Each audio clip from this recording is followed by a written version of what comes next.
Judo is a Japanese martial arts that directly translates to the gentle way, which is ironic for a sport that is all about, violently throwing your opponent to the ground, grappling them, and then choking them out, respectively. Of course, if we're talking about a martial arts manga sense. Of course, in reality, it is a commonly practiced martial arts, but in a martial arts manga standpoint, it is not really that represented. So Sanjo actually created a character who was designed entirely to combat this theory.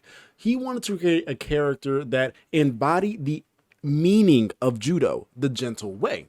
And so he created the king of judo, Arashiyama Jurota, or as I call him, Jurgota. See, Jurota embodies what it means to be a judo practitioner. He is like Kuroki with his Kaiwan style, except in the judo sense. In fact, I believe that Sanjo kind of copied and pasted Kuroki's whole thing about going into the mountains, training for several years, then coming back into like the world just to do a couple fights and then realize that I still got more to do, then just getting stronger afterwards. But I feel like that's, Sanjo getting a little bit sloppy with the writing, of course, but that's just my own personal opinion on that, how Omega can go. But that aside, that doesn't mean that Jurota is a bad character just because he had a little bit of sloppy writing inside of his backstory. Of course, as the story progresses, he's going to get a lot more fleshed out the more a character appears. So with that being said, what is good, y'all? Sing here, and today we're going to talk about the Gentle King, Arashiyama Jurota. Now, with Jurota, I gotta tell you that this is going to be the first character that is strictly from Kengan Omega that I'm talking about in Ashura. And it's only because he's tied to the person from my last video, Meguro Masaki. You see, Jurota and Masaki have such a unique history, even though they never really met each other. It's actually because of Meguro that Jurota even continued fighting. You see, originally he was going to give up fighting in judo as a whole because he believed that no one was going to be as strong as him. He felt like every single person that he fought up to that point was just so trash and that he is so much better that he couldn't really find a reason to keep going. He didn't really see a reason in life. And of course, he's having this kind of life crisis by the time he's 19, just like everyone else in the world. And so that's when Meguro Masaki showed up when he was like 12 years old. He popped up on the screen, and then Jurota said, dang, little buck kind of good. Now I got a rival. There we go. I'm gonna find him and I'm gonna beat him. And that's when Jurota went right back and won another championship. He actually won the 100 kg Judo Japan Championship, which also implies that this man Jurota is freaking massive. I mean, at 6'7", 295 pounds, this is beyond a unit, okay? This is a threat. This is a Avengers level threat right here. So with all those formalities aside, let's go ahead and dive deep into Jurota's character. But first, don't forget to dive deep into that subscribe and like button, okay? So now let's begin with his backstory. So when he was 16, he won the All Japan Judo Championship, and then he won it again when he was 17, and then he won it again when he was 18. And when he turned 19, he just stopped competing in tournaments as a whole because he felt that no one was ever going to come close to his strength.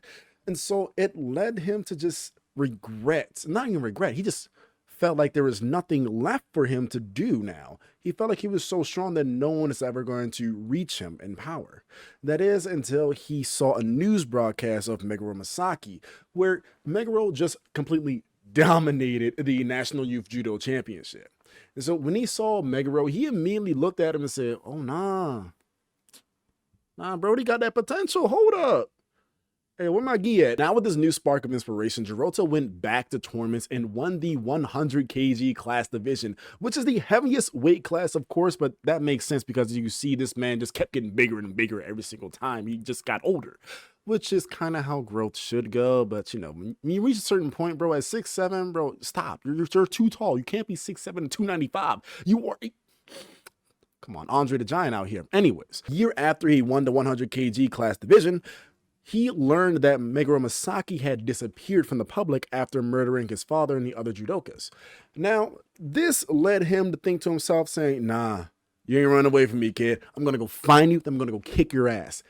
So Jurota isolated himself and then began training. He actually trained for 15 years perfecting his craft. And during this time, Jurota found that the downsides of judo was going to be the lag between the grab and the throw. So in order to counter that, he trained so that he was able to throw anything the moment he touches it. He can pinch someone's skin, hook their clothes, even use the friction of their skin. So long as Jurota can get a hand on you, he can throw your ass to the ground. That is arguably the simplest yet smartest way to make judo really, really strong in martial arts manga. So to put it simply, if he even touches you slightly, you can see that he just gently caressed he gently caressed Kaolan's shoulder and then violently threw him to the ground. Okay, it was the gentle way though. He did it gently, okay? He is the gentle king, of course. But just the knowledge that if anything this man can touch, he can just throw down, that is a terrifying thing to think of while you're fighting someone. Just the knowledge that if you slip up even a little bit and let them just nip you just a little bit, your ass is going to be on the ground, face first, ass up, tooted up.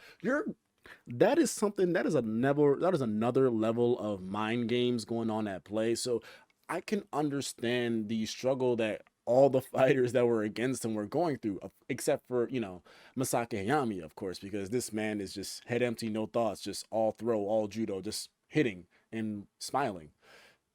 This guy's weird. Anyways, after 15 years of training, he then joins Purgatory, where he has his first match against the Ghost, Yuzaki Muman. Which, if you don't remember him, he's the guy that was killed off screen by the worm and had his body replaced. His replacement actually fought against Natoku in the beginning of Omega. And so after returning to the matches, he proceeded to dominate Purgatory for the next 5 years and earned the title of the Two Kings, alongside Gaolang, of course. And so the thing with Jurota is that he's not really interested in becoming the top dog in Purgatory because he already sees himself as being one of the strongest. In fact, I would argue that the only reason that Gaolang is able to beat Jurota is because it's under Purgatory rules, but you know how I feel about Gaolang already. If you don't, I'll tell you later. After those 5 years, Jurota got word that Meguro actually died from the hands of Muteba during the Annihilation tournament. This put a shock onto him because now he realized that the person who is trying to chase all this time is now just gone. So all that's left for Jurota is just a shell of a man who will never find his rival again.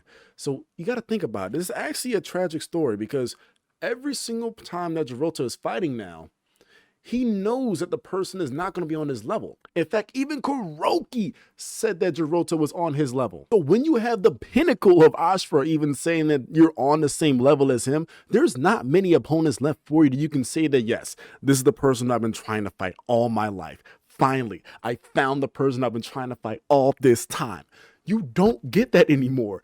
And so Jurota, knowing this, is still calm, cool, collected, stoic, analytical. Literally all of these words describe Jurota to a T. That is when it doesn't involve anything with Meguro. When Meguro's involved, this man Jurota turns into an absolute monster. He just gets his eyes start getting bigger. He gets that big smile on his face, but it's not like a creepy smile. It's a smile of joy.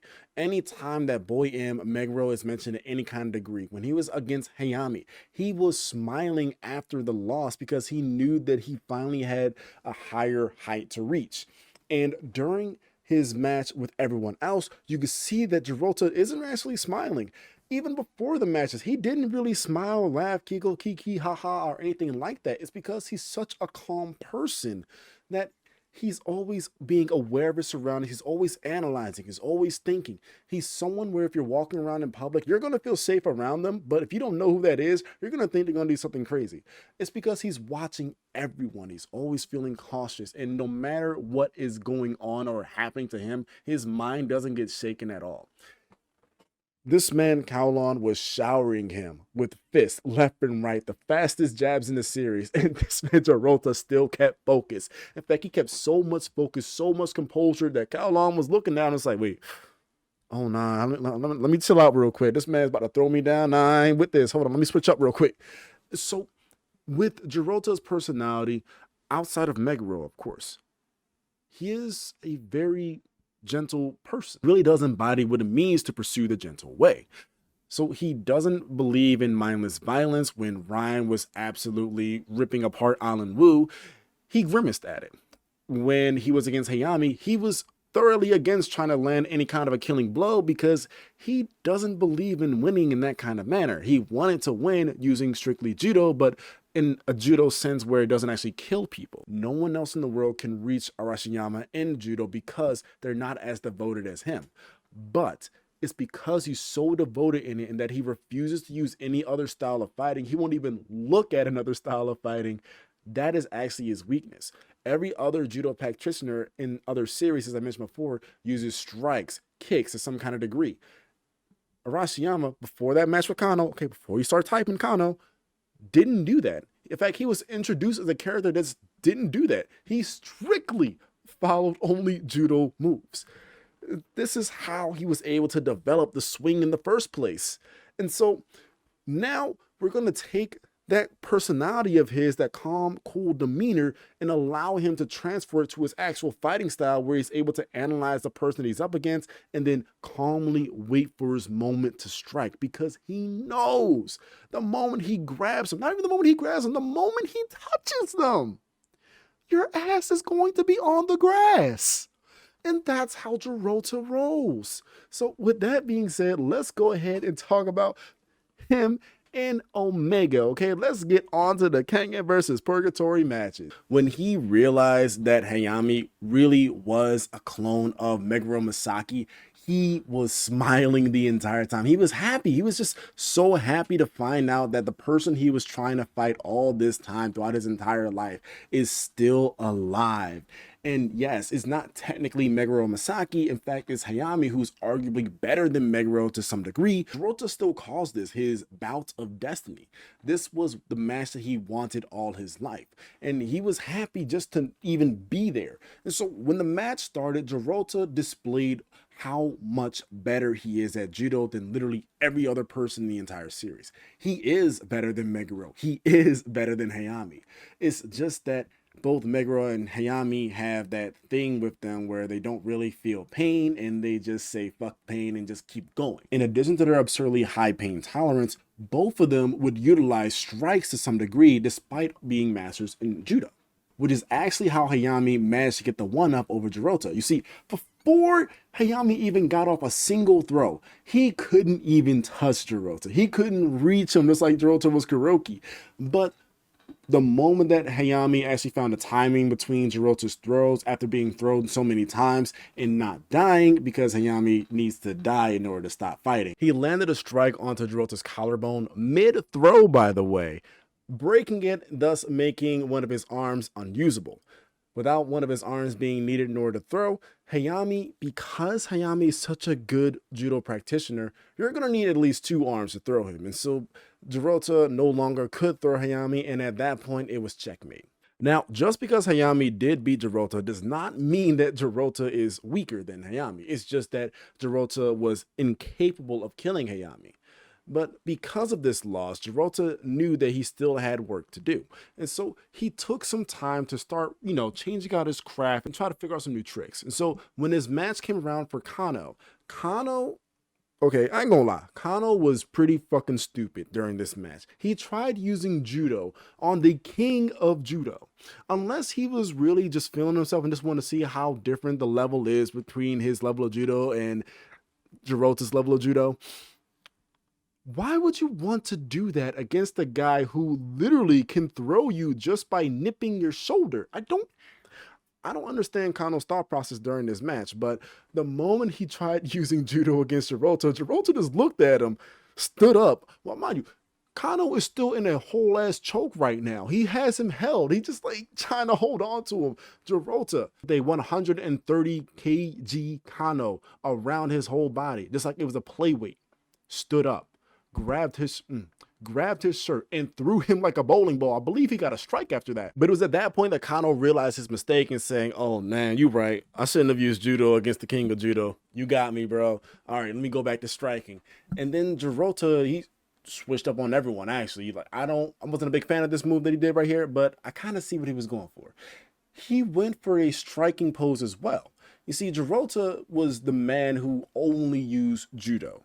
He did not fight using any other tactic, but you can't deny the fact that this man is absolutely strong. Okay, this man threw Kanoh, someone who is literally damn near the same weight as him, and threw him with one arm, by the way. So him using strikes is no laughing matter. So after trying to go in for this MMA style of fighting, you know, strikes and throwing in a little bit of kicks here and there, this is when Kanoh actually got the advantage. You see, it's because that Jurota was going from the home turf that he had to the home turf of Kanoh that Kanoh started, you know, winning. Because of course Kanoh was the better striker, but Jurota was not actually trying to go for the strikes every single time. He was actually trying to set up to get off a swing.